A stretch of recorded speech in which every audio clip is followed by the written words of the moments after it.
Boa noite, gente. Chegamos aí mais uma live com essa proposta de inovação aí, demonstrando, trazendo direito para o alcance popular e para os amigos que nos acompanham aí, de forma que a gente vai ter uma horinha aí seguida de um assunto muito atual, né? Hoje eu tenho comigo aqui o Dr. Giovanni Celso Agnoletto, é um escritor, é professor universitário também e delegado de Polícia Federal. Ele tem uma coleção com 12 títulos, inclusive já foi citada mais de 4 ou 5 vezes no STF, e se trata de doutrina recomendada pelo STJ, documentação de qualidade que trabalha a perspectiva de polícia judiciária, que é muito importante para nós como instituição, seja nos níveis federais ou estadual. Meus amigos, hoje nós vamos ter uma missão árdua aqui, tanto que vocês podem perceber que o balcão está recheado de papéis, porque nós vamos falar sobre compliance. Compliance. Por que será que alguém inventou de falar sobre compliance, seja lá o que for isso? O doutor vai explicar para a gente daqui a pouco o que é compliance. Fala para a gente só a introduçãozinha, doutor. Boa noite, pessoal aí. Boa noite, pessoal. Obrigado pela oportunidade, obrigado pelo convite. É um prazer estar aqui, poder falar, poder discutir, poder debater, trazer, dar luz a esse tema tão importante. Compliance, apesar de ser um tema inquietante e que vem do inglês, é uma expressão inglesa, que se a gente for traduzir to comply, ela é sinônimo de vários outros verbos também em inglês, que nada mais é do que conformidade, integridade, enfim. E a gente vai tentar fazer aqui não é uma aula propriamente, não é um antecedente histórico de toda a terminologia do compliance, mas vamos falar um pouco de coisas que aconteceram lá no século XVI, depois a gente vai pular para o início do século XX, nos Estados Unidos, Constituição, Egreja, Carta aqui no Brasil, na época da vinda da família real. Vamos saltar para a Constituição Federal de 1988 e vamos terminar com uma portaria da Controladoria Geral da União, que é uma das normas mais recentes que tem sobre esse tema. Doutor, separou para a gente uma legislação atualíssima, né, muito completa o rol que ele trouxe, depois nós vamos ver aí durante a live, e é muito interessante, é uma live que eu acredito que deva ser interessante de se assistir, porque vai juntar, Giovanni, duas perspectivas diferentes. Quem já me acompanha há algum tempo sabe que eu tenho uma perspectiva mais filosófica do direito, me agrada muito mais. E você muito mais técnico, muito mais literal do que eu, embora sem perder essa acessibilidade às pessoas que não são do nosso ramo de estudos aí, né? Por que falar sobre compliance no final das contas, cara? Vamos pensar um pouquinho no que aconteceu nesse mundo que a gente está vivendo nos últimos meses aí. Nós tivemos uma pandemia que levou milhares de milhões de vidas já praticamente ao mundo todo, e todas as grandes catástrofes, as guerras, as doenças, fazem disseminar uma sensação de sensibilização, uma sensação de solidariedade. Quando a solidariedade aparece, a gente começa a perceber um proceder mais ético. Você começa a respeitar mais o seu próximo, respeitar mais o espaço, a falta, a dor daquele seu próximo, o conceito de empatia, sempre tão importante. Dessa forma, a gente começa a imaginar que a ética é um conjunto de valores que vai nortear o comportamento do indivíduo em relação aos outros. Quando a gente vai falar de ética, a gente vai lá atrás. Se a gente buscar os grandes filósofos, os nossos grandes professores, Platão fala que a virtude se encontra na coragem, na temperança. Temperança, esse tal desse bom senso. E isso tudo vai culminar no sentido de justiça. Seu seguidor posterior, Aristóteles, mandando uma carta para o seu filho, vai lembrar lá o conhecido Nicômaco, que muitos causam na história, dizendo que seria, que não seria, era filho do cara. E falava lá nessa carta, numa tal de eudemonia. O que seria a eudemonia? É o sentimento de felicidade. E o sentimento de felicidade estaria diretamente ligado, gente, aquele conceito que se chama areté, que é a virtude, que é exatamente a prudência. É sempre o meio do caminho. Depois, que muitos conhecem da popularização da filosofia, vai falar sobre um estado de tranquilidade. O que traz esse estado de tranquilidade? Traz exatamente a libertação da superstição, do medo e do sofrimento. E quando a gente tem esses conceitos implícitos em nossa intimidade, que a gente domina esses conceitos, nós temos a certeza que o administrador público que está lá, que é nosso mandatário, que nos representa, ele nada mais faz do que levar o nosso sentimento, do que levar a nossa compreensão, as nossas ideologias na gestão, no controle da coisa pública. E aí a gente começa, evidentemente, a perceber uma relação direta com o tema que a gente falou, Giovanni. E aí? Compliance. Então é uma coordenação, uma adequação. Olha, se a gente puder traduzir ou simplificar para quem está nos assistindo entender de uma forma bastante clara, é um conjunto de... É a padronização, é a conformidade para evitar que o mal prospere, né? Usar um pouco dessa dialética tão rebuscada aqui, filosófica, que o colega está usando. Lembrando que nós fazemos parte de órgãos de controle, Polícia Civil do Estado de São Paulo e Polícia Federal, Polícia Judiciária. Em última análise, nós fazemos papel também de órgãos de controle quando a gente sai às ruas cumprindo mandado de busca, mandado de prisão, usando toda uma padronização que nós aprendemos nas academias de polícia. Eu também sou egresso da Academia de Polícia da Polícia Civil, fui policial civil também no Estado de São Paulo. Então, se a gente for lembrar, podemos falar de antecedente histórico um pouco? Pode, claro. Falar um pouco de antecedente histórico, para não cansar, falar um pouco de uma forma bastante simples. Quando o Dr. Fábio me convidou para falar sobre esse assunto, a gente pesquisou no que era mais importante, mais relevante trazer para vocês, e uma das menções que se fez lá no passado, no século XVI, falava exatamente sobre o que era o sistema de informações em termos de conformidade, em termos de trazer à luz coisas erradas, embora num momento extremamente complicado, que era o momento da Inquisição. Esse livro aqui fala da história das Inquisições em Portugal, Espanha e na Itália, nos séculos de 14 a 19. Ele fala da Santa Aliança e ele fala que era o serviço secreto mais secreto da história, serviço de Deus. Olha que coisa curiosa. Um dos momentos mais obscuros da humanidade. Né? É um momento para lá de obscuro. Tem um filme bastante interessante baseado num livro de Humberto Eco, que é O Nome da Rosa. Se alguém tiver chance, existe no Netflix ou existe em outras plataformas. Ele é muito interessante porque fala exatamente disso. Então, se a gente for pensar em sistemas de conformidade, em sistemas de denúncia, porque quando a gente vai falar... Nós vamos falar aqui de administração privada e da administração pública. Da administração pública, muito mais voltado à parte de denúncias, da parte da imoralidade, de aspectos de corrupção. Na parte da igreja, eles tinham um processo bastante simples e eficaz que chamava Informe Rosso, ou Relatório Vermelho.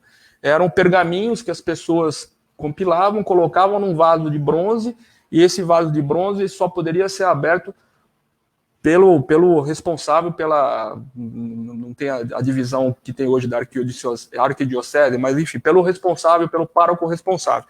Se alguém abrisse, violasse aquele selo, a pena era a morte. E lá havia uma série de denúncias, o crescimento do protestantismo inglês na Europa, e principalmente questões de heresia, tudo que era contra a igreja, havia um canal de denúncia, era um canal de denúncia oficial ao Vaticano. Olha que coisa curiosa. Na época da Inquisição. Se a gente for pegar uma terminologia mais recente dos Estados Unidos, um pouco antes do início do século XIX, com a aprovação do Food and Drug Administration, FDA, os Estados Unidos passaram a criar uma série de padrões de regulagem, inclusive de utilização na questão de alimentar. Logo depois, em 1913, com a criação do Federal Reserve, a gente tem a questão do compliance propriamente aos moldes do que é hoje. E dando um salto no final da década de 70, com uma lei anticorrupção, e infelizmente essa lei anticorrupção ela trouxe uma peculiaridade, trouxe inclusive acordos de leniência. Essa lei anticorrupção ela dizia sobre pessoas que cometiam algum tipo de ilícito, não só em solo norte-americano, mas funcionários norte-americanos, cidadãos norte-americanos que se corrompiam através de pessoas, cidadãos de outras nacionalidades. Então, só para vocês terem uma ideia, um procurador do Federal Reserve esteve aqui no Brasil, na AmCham, que é a Câmara Americana de Comércio, e ele elogiou o nosso sistema, entre aspas, de compliance, dizendo que o Brasil conseguiu fazer em 4 anos, o que os Estados Unidos levaram 30 para construir. E esse é um dado importante e extremamente positivo. De forma negativa é que de 2016 até 2018, 30% dos acordos de leniência firmados nos Estados Unidos eram de empresas brasileiras que interferiram na legislação americana e que causaram algum tipo de problema. Fantástico, né? O que é uma vergonha. Uma vergonha, inviabiliza, né, o comércio com as grandes nações, o comércio exterior e a vinda de recursos para o nosso país. A gente vai falar sobre isso depois. Então, a gente pode perceber que, na verdade, Giovanni, a ética é um assunto central desse nosso bate-papo aqui. E claro que todo estudante de direito tem um grande paradigma, que é exatamente a ética e a moral frente à legislação. Qual é a correlação que nós podemos estabelecer em função de ética, de moral com a legalidade? Para começar, a gente tem que lembrar de uma coisa. A vontade do agente público deve ser, por força constitucional, por força do aperfeiçoamento da nossa república, a vontade da lei. O administrador público não tem vontade, ele está submetido àquilo que se chama a legalidade estrita. Ele só pode fazer aquilo que a lei determina. Vou fazer 3 segundos de parênteses. Gente, pergunta à vontade, tá? A gente vai respondendo aí na medida das possibilidades. Então, ele só pode fazer aquilo que a lei determina. E o que é, num conceito raso, e num conceito que seja alcançável para um público não do direito, o que é essa tal de lei? Lei, meus amigos, é um documento que expressa a vontade de um povo, de um determinado território, num determinado espaço de tempo. A gente pode imaginar e fixar que a lei teria 2 elementos. Um elemento acessório, que seria transitório, e a gente poderia considerar esse elemento como sendo as situações de fato que esse diploma surge, que esse documento surge para regular, e aí a gente vai se deparar imediatamente com um país em que se legisla conforme o sabor dos ventos. Basta lembrar que a nossa Constituição já se vê às voltas passando a 100ª emenda, o que seria um absurdo em algumas nações do mundo, né, principalmente as de tradição costumeira, de costume. Então, nós temos uma infinidade de diplomas com os elementos transitórios das relações que são reguladas, fatos que se tornam relevantes, deixam de ser relevantes, são repristinados, ou seja, são trazidos novamente à relevância, então reconsiderados pela lei. E nesse bojo, nesse emaranhado de normas todo, o aplicador do direito desinfeliz é obrigado a achar uma forma harmônica de considerar todos esses elementos. E tem também lá os elementos essenciais da norma. E aí, Giovanni, não é uma visão proselitista, e por isso que eu gosto tanto da parte filosófica do direito. Os elementos acessórios dentro desse contexto, eles mudam. Mas se nós pensarmos nos elementos permanentes da lei, eles são os mesmos desde que a humanidade é humanidade, desde que o homem é homem. Ou seja, não agredir o próximo, faça seu próximo o que deseja para si próprio, ou seja, são os elementos éticos, os elementos morais. Esses elementos integram e constituem um supradireito. Então nós temos um documento máximo que seria a Constituição Federal e nós temos lá um supradireito acima disso daqui. E existe um grande livro de um doutrinador português, inclusive, chamado Otto Bischoff, alemão, publicado em português, foi isso que eu quis dizer, gente, por favor. Otto Bischoff, que fala normas constitucionais e inconstitucionais. Logo, uma norma pode ser formalmente constitucional, está aqui dentro, mas constituir uma norma inconstitucional em conformidade com esse supradireito, com esses princípios ideológicos que nortearam a formação desse caderno e que lá em 88 alguém levantou e disse que era uma Constituição cidadã. Cidadania é isso. Consciência, respeito e exercício das prerrogativas, sem esquecer das responsabilidades. É isso que o nosso tema traz hoje à baila. E aí, doutor Giovanni, a gente vai falar entre uma diferença entre compliance e auditoria, porque se é conformidade, você precisa saber se está conforme ou não está conforme. Como que a gente faz isso? Olha, eu queria ir mais além, resgatar aqui um primórdio desde a época do Império Brasileiro, quando a gente começou a estabelecer alguns padrões de controle. O verbo mais comumente utilizado para a tradução do termo compliance é cumprir.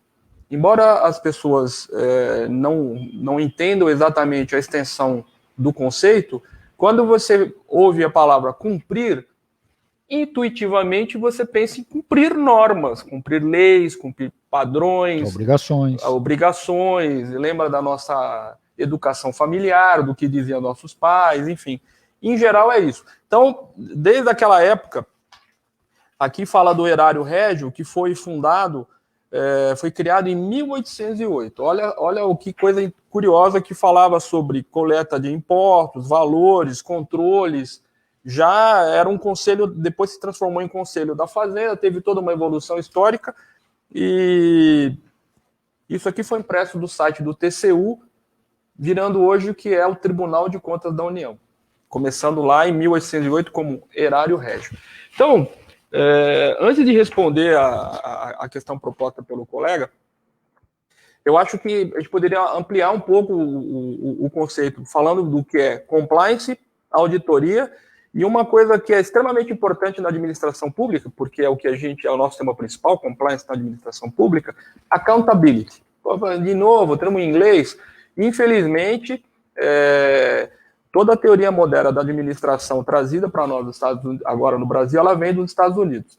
Eu também tenho uma formação, eu antes de ser policial, eu trabalhei na iniciativa privada desde 1979 até 2003. Eu fui gerente de marketing e desenvolvimento de produto de várias empresas.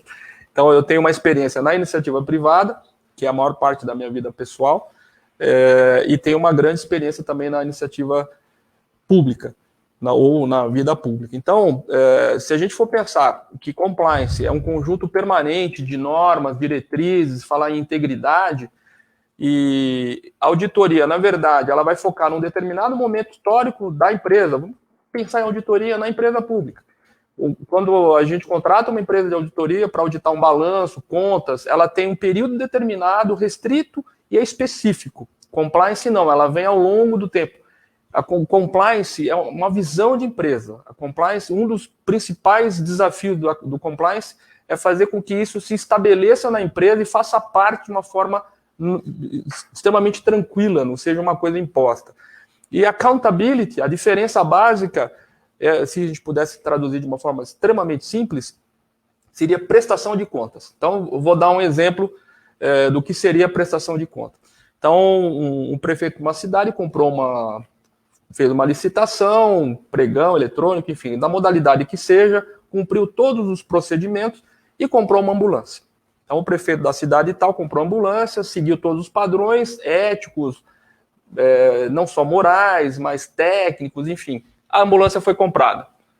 Só que passado 2, 3 anos, descobriu que a ambulância nunca foi utilizada. Então, do ponto de vista do compliance, estava perfeito. Quando fizeram a auditoria, descobriram que aquela ambulância estava encostada e nunca foi utilizada. Do ponto de vista de prestação de conta, que é o destinatário daquela ambulância, que é a sociedade, não foi feito. Então, não teve accountability. Faltou a prestação de conta. Isso é muito importante ficar claro. Compliance é extremamente importante ter, mas não só o compliance, mas a prestação de conta em contrapartida à sociedade que elegeu esse agente público. Muito interessante. Você estava falando em documento régio, e nós vamos talvez falar sobre os mesmos documentos, e eu acabei me recordando, e até nem tinha posto nos meus apontamentos, mas é extremamente interessante. Eu assisti uma palestra um dia desses falando sobre o grande filósofo ainda vivo, que é o Zygmunt Bauman, falando sobre verdade líquida, que seria uma reação à pós-modernidade. E dentro das coisas que o professor falava lá, o filósofo comentador, que era o Leandro Carnal, comentou da carta de Pero Vaz Caminha ao rei, Dom Rei de Portugal. E ele comentou que Pero Vaz Caminha fechava a carta como último parágrafo um pedido de emprego para o genro dele no nosso país. E ele comentou da relação disso com a moral, mas isso é uma conversa para um outro momento, né? E compliance em empresa privada, Giovanna? Olha, se a gente puder também fazer de uma forma extremamente simples, fazer um paralelismo com a empresa pública, a empresa que busca o compliance na iniciativa privada, o que ela está buscando? Ela busca a regulação de mercado, porque a empresa ela não busca necessariamente ou com um fim profícuo ou lucro. Essa é uma pergunta que eu sempre fiz meus alunos. O que visa a empresa privada? Lucro. Não. A empresa privada ela visa a subsistência. A gente tem grandes empresas que ganharam muito dinheiro e não existem mais. Verdade. Várias empresas, várias grandes. Nós temos mais ou menos a mesma idade, a gente pode citar N empresas no mundo inteiro. Quem não lembra de Mesbla, BAP, que sumiram? Sandiz, olha. Transamérica, VASP, né? Empresas norte-americanas que simplesmente sumiram, porque não subsistiram. O fato dela ter lucro, pouco, muito, nenhum, esse é um exemplo clássico do que está acontecendo hoje. As empresas que vão conseguir subsistir e passar por essa crise que a gente está passando. Eu sou lotado no Aeroporto Nacional de Guarulhos. Há 3 meses a gente praticamente não vê voos internacionais. A gente vê um caso de uma empresa que surgiu nacional, foi adquirido por uma empresa chilena e fez um acordo com a corte norte-americana para sobreviver na parte chilena, que repercute no lado brasileiro, que ainda não foi feito, uma empresa aérea. Então, a empresa privada, ela visa lucro. Todas as normas e procedimento que ela busca é para garantir a subsistência. Então, eu vou usar 3 termos também oriundos do inglês, marketing moderno, que é share of mind, share of voice e share of market. Então, ela procura ter um espaço na cabeça do consumidor dela, share of mind. Ela procura ter uma voz de mercado importante para poder determinar e falar o quanto ela quer em termos de participação no supermercado, quando ela chega no supermercado, fala, olha, eu quero essa ponta de gôndola. Como o meu produto é extremamente... Pode falar marca, alguma coisa aqui assim? Não tem problema. Mas Nestlé tem uma excepcional imagem de marca e tem uma voz de mercado muito forte. Por isso ela tem uma participação de mercado maior, porque ela cuida dos produtos, toda a parte de conformidade, controle, embalagem. Por quê? Ela visa a subsistência e tem o mercado externo, o próprio mercado que a regula, né?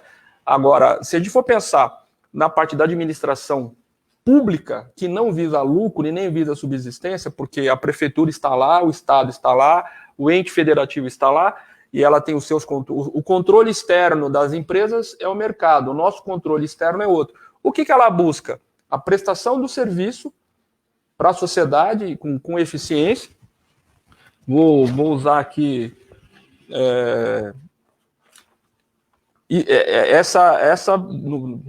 na teoria do direito constitucional, a teoria triangular do direito, em que tem um grande jurista brasileiro que é um expert nisso, Miguel Reale. Vamos pensar aqui, ó. Esse aqui é o preâmbulo da Constituição Federal de 1988. Nós, representantes do povo brasileiro, reunidos em Assembleia Nacional Constituinte para instituir um Estado democrático destinado a assegurar o exercício dos direitos sociais e individuais, ou seja, todos nós e nós sozinhos.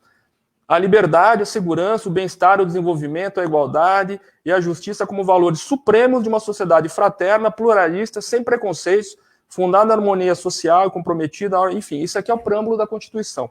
Você pular lá no artigo 31, você vai ver a fiscalização do município será exercida pelo Poder Legislativo Municipal mediante controle externo e pelo sistema de controle interno do Poder Executivo Municipal na forma da lei.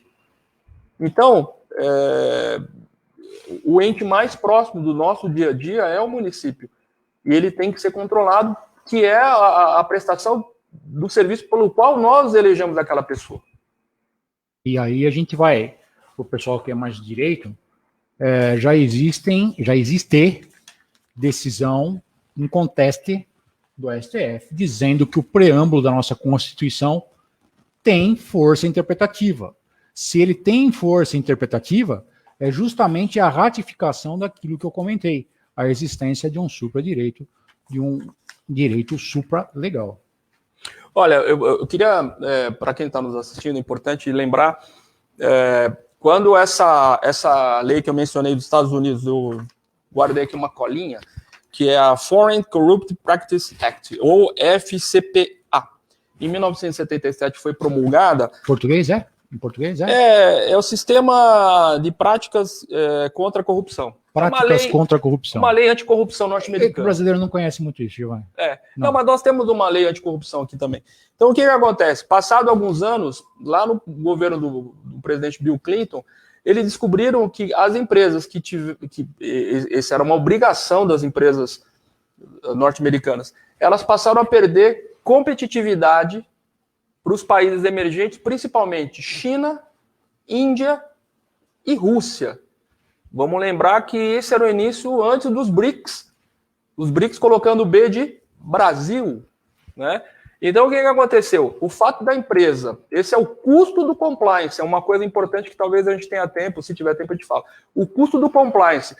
As empresas que se ajustaram e não corrompiam fornecedores, ou não eram corrompidas por fornecedores estrangeiros, ou não corrompiam funcionários públicos de governos estrangeiros, estavam perdendo a competitividade e perdendo participação de mercado para empresas estrangeiras que faziam essa prática da corrupção. E aí, o que os Estados Unidos fizeram? Ele falou, não, peraí, não adianta só eu ser bonzinho no mundo de tubarões, estou perdendo o mercado, estou perdendo dinheiro.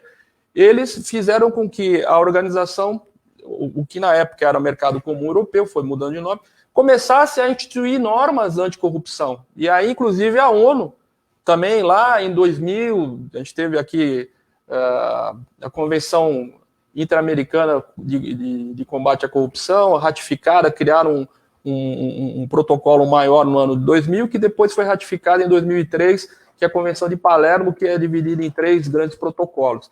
Então a gente começa a ver que há uma pressão mundial para acabar e minimizar com a corrupção, né? Acabar sempre que possível, né? E aí a gente começa a voltar aqui para o Brasil. A gente vai ter uma lei anticorrupção em 2012, já teve outras leis que não vamos ficar falando aqui de COAF, introdução de controles financeiros, senão vai se estender. E muito mais importante, normas de controle criado para combater organizações criminosas, não só nacionais, como também transnacionais, que foi a Lei 12.850, que é a Lei de Combate às Organizações Criminosas, que é o tema desse livro aqui, extremamente importante. E isso aqui são os famosos acordos de colaboração espontânea, ou colaboração premiada, que renundou. Inclusive casos nos Estados Unidos em que é empregada essa lei. Exatamente. A gente tem uma terminologia um pouco diferente, porque o nosso sistema de persecução processual penal ele é diferente, mas o efeito é muito parecido e o efeito busca conhecer toda a cadeia criminosa, ir atrás não só de quem foi corrompido, mas de quem corrompeu as empresas, né? Fala em teoria do domínio do fato, né? Isso é importante, acho que também é um outro dia para se abordar isso. E lá atrás, se a gente lembrar, no caso do mensalão, eu vou, para não cansar muito vocês, eu vou ler um trechinho de uma manifestação do ministro Celso de Mello, que ainda está na Suprema Corte. Ele fala, nesse caso aqui, nessa ação penal 470, caso do mensalão, o ministro Celso de Mello explicou que a figura do compliance tem por objetivo possibilitar a implementação de rotinas e condutas ajustadas às diretrizes normativas fundadas na lei. Resoluções, atos e manados do Banco Central. Ele falava especificamente aqui no caso do Banco Rural, em que algumas pessoas foram condenadas. Ele usa a questão de prática, dizendo que os diretores dos bancos que falavam em termos de compliance, discutiam, não seguiam as regras de compliance e possibilitou todo aquele pagamento. Ele fala, em hora de viabilizar de modo integrado as boas práticas de governança corporativa e gestão de riscos. E conforme ele ainda acrescenta, o compliance tem a finalidade principal de combater a corrupção, lavagem de dinheiro e outras ações delituosas e aparentemente situações revestidas de ilicitudes no campo penal ou administrativo. Ele vai. Ou seja, o ministro da Suprema Corte já usava o termo compliance em meio ao seu voto. Olha que coisa curiosa. E a gente vai ver que termos que ele usava, governança, inclusive vão aparecer aí nos banners que o pessoal vai colocando para a gente aí, porque são termos importantes e que são disseminados ao longo do mundo aí. E se a gente for pensar em poder público, compliance no setor público, o que a gente poderia imaginar e pensar um pouquinho, raciocinar e usar para que isso melhorasse o nosso município, o nosso estado, o nosso país, ou seja, melhorasse a vida nossa, de nossos filhos e de nossos netos, Giovanni. Quando eu pensei nessa matéria, a gente estava discutindo, eu percebi que não existe um diploma, uma lei brasileira que fale exatamente sobre isso. Mas também percebi que existe uma série de documentos que falam sobre isso. Então, na cabeça de aluno de direito lá da faculdade, já falei, meu Deus do céu, mas existe um conflito aparente de normas ou um estado de anomia? Ou seja, eu tenho várias leis que incidem ou eu não tenho nenhuma lei que regula? E aí que a gente tem que lembrar sempre que o direito ele só é dividido por razões de estudo, que é um princípio muito mais geral, e que todos nós, isso eu acho extremamente importante a gente ter consciência, todos nós temos lá aquela centelha fundamental. Quando você é criança e apronta alguma coisa, você sabe que você está aprontando. Você não sabe se aquilo é crime ou não, e nem vem ao caso, mas você sabe que está errado. E funciona assim com a gente até hoje. A gente não sabe normalmente o que é crime ou não, mas sabe que está errado. E lógico, eu não estou falando de nenhuma legislação administrativa espúria como nós temos em nosso país, regulação tributária, que são documentos muito complexos que não vêm ao alcance do povo. Mas aqueles campos, aqueles halls, aqueles elencos que estão na nossa vida cotidiana, nós temos plena consciência do que é ou do que não é correto, embora nem saibamos, talvez, se aquilo é crime ou deixa de ser. Surgiu essa lei de anticorrupção no cenário nacional, a primeira sinalização que nós temos é lá no ano 2013. O que ela buscava prevenir? Ela buscava prevenir o ambiente negocial na administração. Então, falava das compras, da relação do poder público com a iniciativa privada, mas ela nunca incidiu diretamente, Giovanni, no forma do gestor conduzir as coisas. Ela trabalhou muito mais os incentivos às empresas participantes. Eu acho que a grande empresa que trouxe para o nosso país essa história foi a Siemens. A Siemens teve lá em 2008 o seu benchmark, né, que era uma avaliação da concorrência, na verdade, mas não porque queria julgar aqueles que concorriam com ela, mas queria, na verdade, se especializar, se aprimorar. Então, esse benchmark da Siemens tem 3 condutas fundamentais que vão servindo de referência para a nossa uma legislação posterior, que é o ato de prevenir possíveis atos de corrupção e ambientes, detectar concretamente os atos e empreender uma resposta. Isso é fundamental no campo do direito público, que vai falar da satisfação do povo com a gestão que eu represento. Tem uma pergunta de um amigo lá. Boa noite, doutores. Na verdade, é uma pergunta dupla, né? Pronto. Do Eduardo Bueno.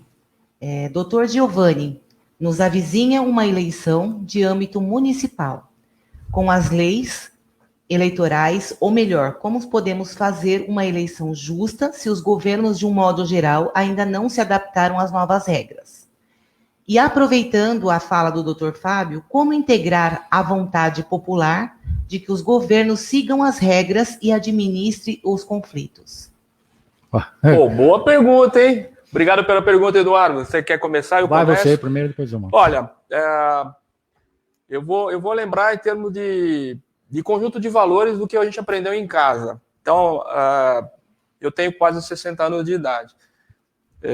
Eu me lembro que a melhor forma de fazer o cumprimento de normas e obrigações lá na minha casa era um fio de ferro parecendo uma cobra coral, era trançado preto e vermelho, ficava atrás da porta. A gente sabia que aquilo ali era o nosso sistema de freios e contrapesos.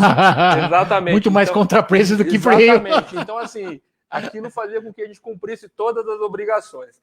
Então, se a gente for lembrar que os municípios não possuem, até por força legal, um Tribunal de Contas municipal, e se vale, vamos falar em termos de controle interno, que é o próprio legislativo e executivo que se autocontrole, e o legislativo controlando os atos do executivo. O controle externo, que são os órgãos que a gente pode comentar, no caso do município, os tribunais de contas estaduais, e os órgãos que até... Vamos falar em controle interno, controle externo e o controle da sociedade, ou o controle popular. Então, Eduardo, qual é o melhor controle popular que você tem hoje? É isso aqui, ó. Telefone celular, smartphone, tira foto, filma. Eu tenho certeza que uma forma de controlar todos os atos de não conformidade que a legislação eleitoral prevê, e a legislação eleitoral, a justiça eleitoral esse ano vai ter que ser extremamente rápida, até pelos prazos, pela prorrogação da data das eleições, né, doutor? Se a gente tivesse agora acontecendo em 15 de outubro, agora em outubro, no começo de outubro, mas não, a gente vai tá postergando a data, ou seja, a justiça eleitoral vai ter que ser extremamente rápida para identificar e punir os atos lesivos ao sistema eleitoral. E mais do que isso, até desculpa te interromper, eu estava dando uma aula sábado, se não me engano, e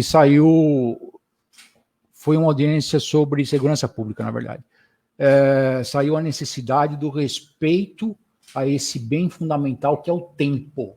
O tempo sempre foi uma riqueza muito exaurida no nosso mundo, principalmente nesse mundo integrado. Agora, com a realidade aumentada pela internet, o tempo ele se torna muito mais escasso e um instrumento muito mais valoroso. Então, a justiça eleitoral realmente vai ter que superar os próprios limites. Lembrando que nem o doutor Fábio e nem eu, a gente não pode atuar de ofício em crimes eleitorais. Exatamente. Só podemos atuar por provocação da justiça. Isso pouca gente sabe, é uma coisa que deveria ser melhor difundida em toda a sociedade. Então, assim, a justiça eleitoral determina, inclusive, a instauração de inquérito. Eu já participei de pleitos eleitorais não só em São Paulo, minha primeira lotação não foi São Paulo, eu participei de pleitos no interior do Rio de Janeiro, eu tive que controlar com uma viatura Siena e mais 3 colegas, 38 municípios. A gente percorreu 38 municípios num dia de eleição, uma coisa impressionante. Impossível. E um dos crimes mais diversos possível. Então eu chegava, olha, tem isso aqui, a justiça estava ali, o procurador estava ali, resolvia, enfim. Então, Eduardo, só para... Acho que o maior controle externo dessas eleições sempre foi e sempre será a sociedade civil. Sou eu, é você aí que fez a pergunta, o seu familiar, o seu vizinho, controlando e ajudando a melhorar o pleito. É só assim que a gente vai melhorar. O processo eleitoral, ele faz parte do processo democrático. Ele pode não agradar a todos, mas ainda é o melhor sistema que tem. E eu vou complementar a resposta do Giovanni. de uma maneira na linha do que a gente está desenhando na live aqui, além desta forma de provocar a atuação dos órgãos de controle nos pleitos eleitorais, a maior ferramenta está na minha mão, está na mão dele, na sua, Eduardo, amigo, abraço, é o voto. E como faz para a gente otimizar isso? Faz isso que a gente está fazendo aqui, ó. Levando conhecimento, levando educação, levando conscientização, esclarecimento e uma coisa que nem todo mundo gosta, tem gente que detesta, vamos ensinar a pensar, não sermos meros relógios de repetição, meros papagaios do que nós escutamos por aí. Então, tem que ter o conhecimento, tem que ter o raciocínio, a avaliação. Você tem um conteúdo principiológico dentro de você. Cada um de vocês que está me observando, está me assistindo, Dr. Giovanni, tem lá as suas convicções, as suas crenças. Isso é fundamental, isso é parte do seu patrimônio, isso é parte da sua riqueza. Teve alguém que já falou, aonde estiver o seu ouro, onde estiver a sua riqueza, lá também estará o seu coração. E é uma grande verdade. Faz só 2000 anos que falaram isso, ninguém derrubou ainda. Continuando com os nossos documentinhos aqui, saiu também, você lembra, Giovanni, o Estatuto das Estatais, ano de 2016. E o que ele fez?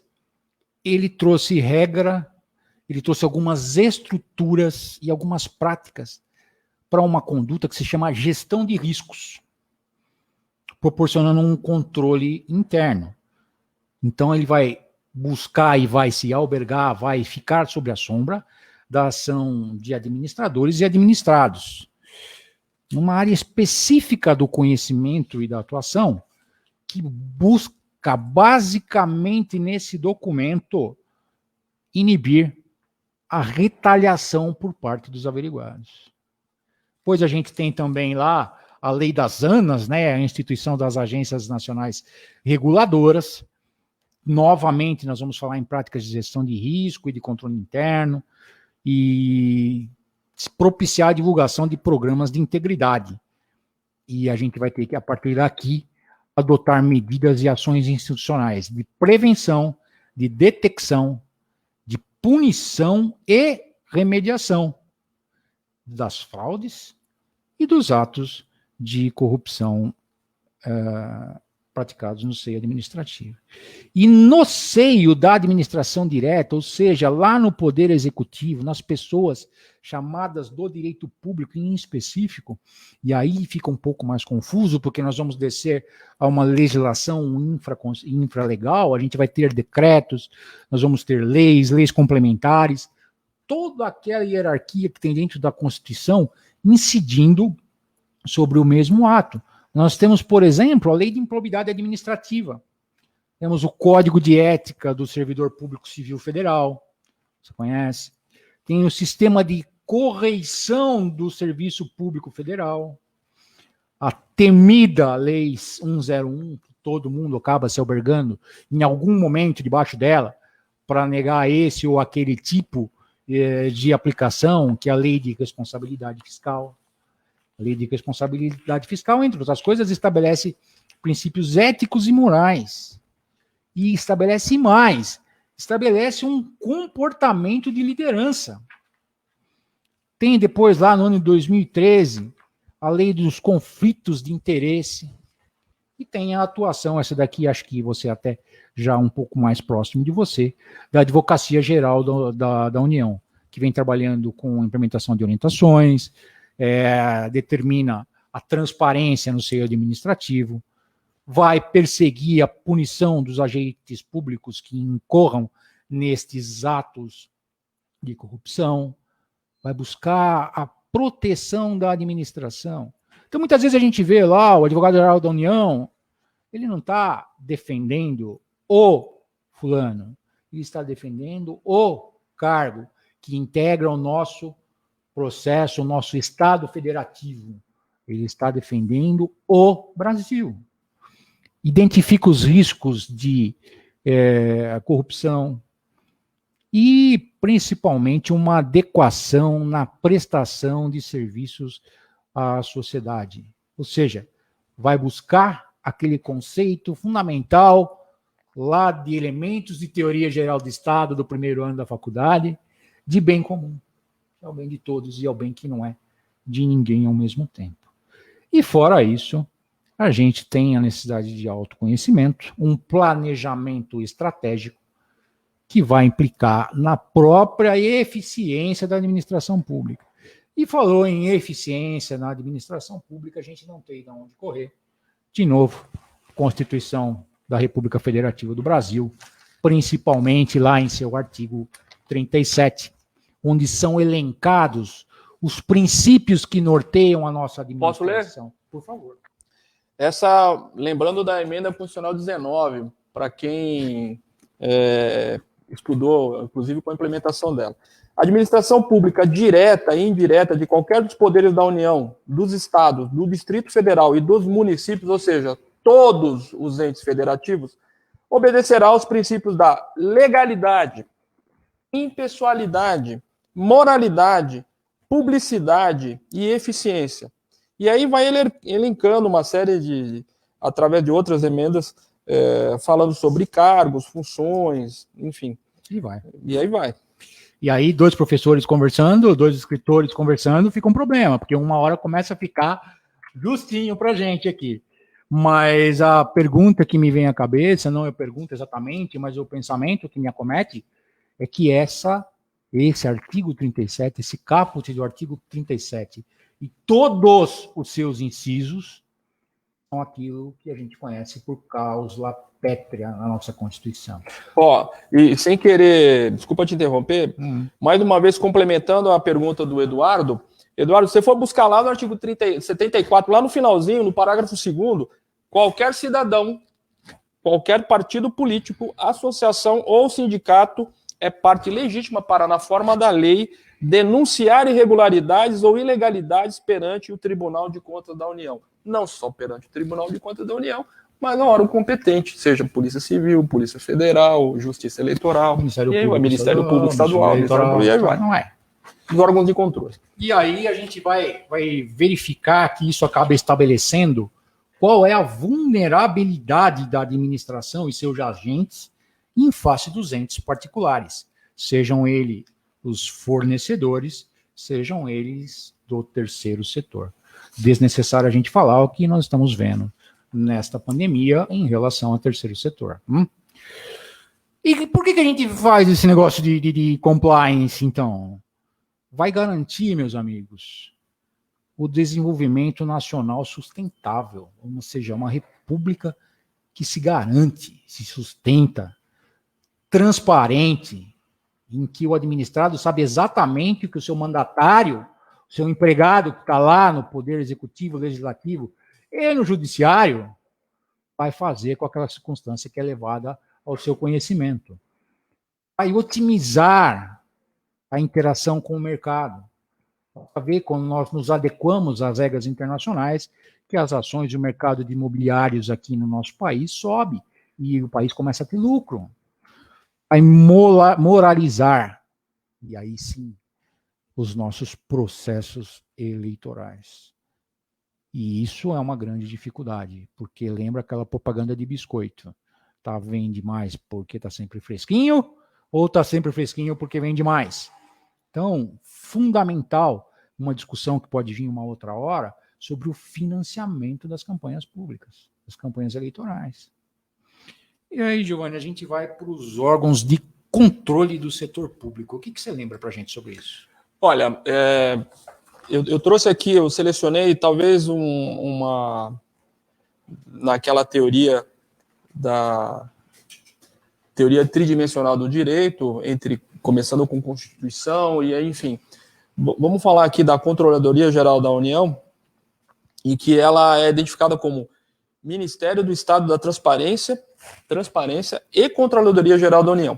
Essa portaria é a portaria 1089 de abril de 2018. Você vê que a gente praticamente não falou em legislação citando a data nem o número da norma legal. Mas esse caso vale a pena mencionar porque vale a pena ser procurado na internet. Dá uma olhadinha lá. Portaria 1089 de 2018. É uma das coisas mais recentes que tem em termos disso que o Dr. Fábio está falando. Então, ela fala, dentre outras coisas, logo no artigo 1º, essa portaria dispõe sobre as fases e os procedimentos para a estruturação, a execução, o monitoramento de programa de integridade dos órgãos e entidades da administração pública federal, direta, autárquica e fundacional. E vai falando sobre programa de integridade, riscos para a integridade, programa que demonstre o comprometimento da alta administração e que seja compatível com a sua natureza, porte, complexidade, estrutura e área de atuação. Então, para dar um exemplo, mas o que é isso? Vocês imaginam a corrida que não está sendo feita agora no mundo para descobrir qual é a melhor vacina que combate o Covid. Na semana passada já teve informações de que hackers da Rússia invadiram o sistema da França e dos Estados Unidos para tentar saber o estágio que estava o desenvolvimento dessas vacinas. Então, esse é o que a gente fala de gestão da informação, segurança da informação. E quando a gente fala, principalmente na administração pública, de tudo que eu li, de tudo que eu estudei, a principal preocupação do legislador é o combate à corrupção, infelizmente. É um dos monstros da história da humanidade, na verdade, que nos consome desde os primeiros tempos. Infelizmente é isso. Então, se a gente for falar em órgãos de controle, eu diria que a Controladoria Geral da União é o que emana essas, da onde você tem procedimentos e normas muito bem estruturados, lógico que baseado também na experiência internacional, se a gente for fazer uma teoria do direito comparado. Citaria no terceiro setor o Instituto Ethos, que prima pela transparência, pela distribuição de normas. Inclusive, pode ser baixado, olha, coleção Município Transparente, 7 passos para criar uma ouvidoria no meu município. Vem da Controladoria Geral da União junto com o Instituto Ethos, né? Primeiro plano de integridade, criar plano de integridade no município. Indicadores éticos para negócios sustentáveis e responsáveis, ou seja, tem como criar um negócio sustentável ou uma administração não sustentável? Não, não tem, porque nós cobramos isso hoje. Nós estamos aqui numa região de manancial e uma região de preservação permanente, região de APP, né, a área de preservação permanente e área de preservação ambiental. Tem como não fazer isso hoje? Não, não tem. Então, até a gestão de risco, gestão, vai se falar em compliance no trabalho, compliance na natureza ou no meio ambiente, compliance no meio ambiente interno administrativo, e tudo isso vai visar o combate à ilegalidade e à corrupção. E aí é interessante, me agrada muito a discussão, essa consideração de um direito suprassubjetivo, na verdade, né, que é um direito de todos e de ninguém ao mesmo tempo. E aí nós vamos buscar até os direitos de quinta, de sexta geração, aí para quem está estudando. Essa é a história para uma outra oportunidade. E eu vou lembrar de alguns casinhos aqui, onde essa lisura da administração acabou sendo referida.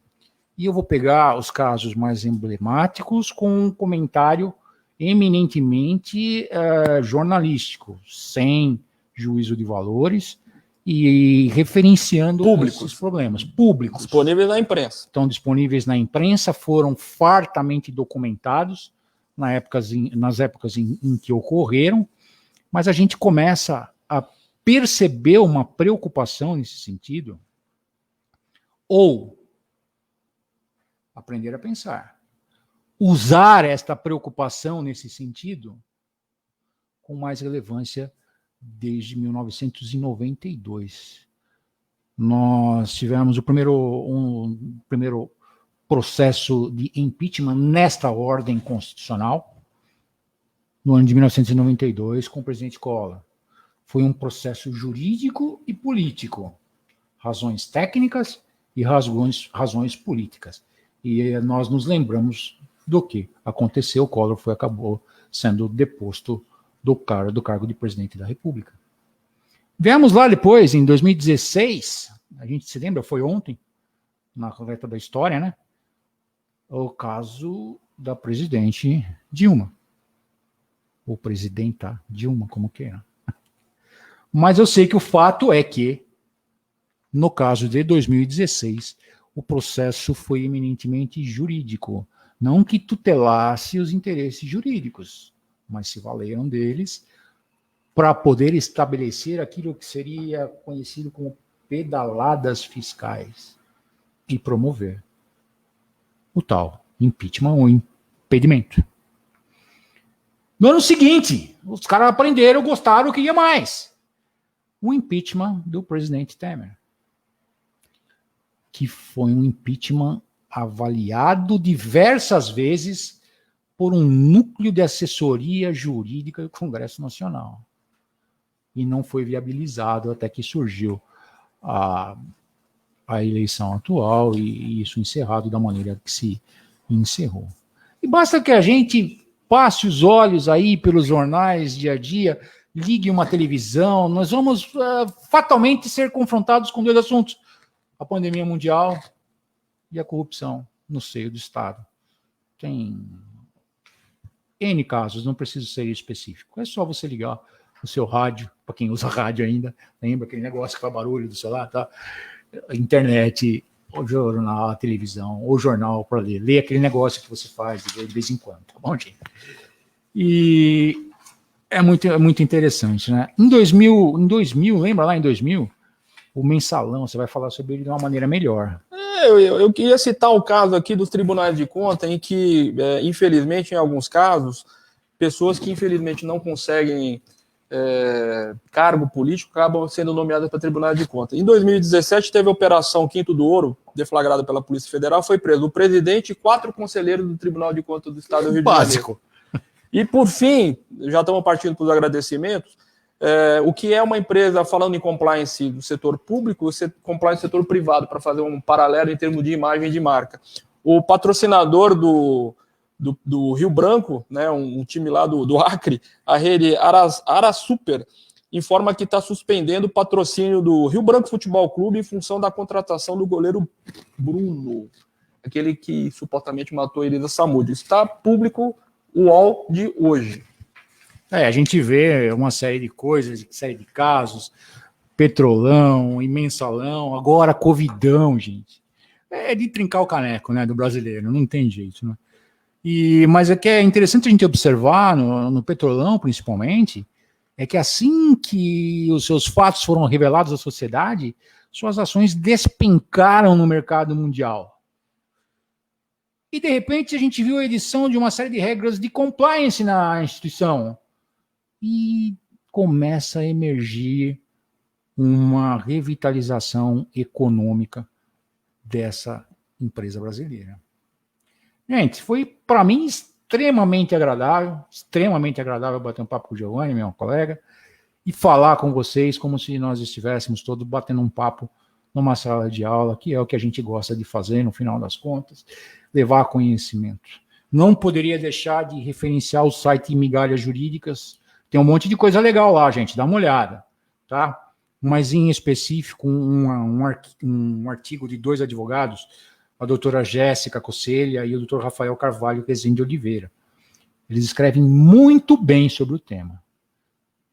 Deixa seu like, visita a página do Dr. Giovanni, manda pergunta para os nossos e-mails e aparece aqui na próxima. Sempre um bate-papo inteligente, sempre um bate-papo com um amigo de longa data. Um abraço para vocês. E minha dica para vocês que são operadores do direito, o direito regulatório, o direito de regular, é um rumo novo, fantástico, que vai cuidar exatamente disso, não só na iniciativa privada, mas como na vida pública.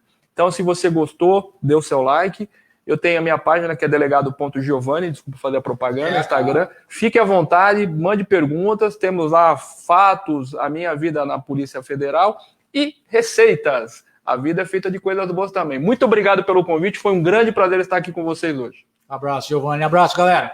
Até a próxima.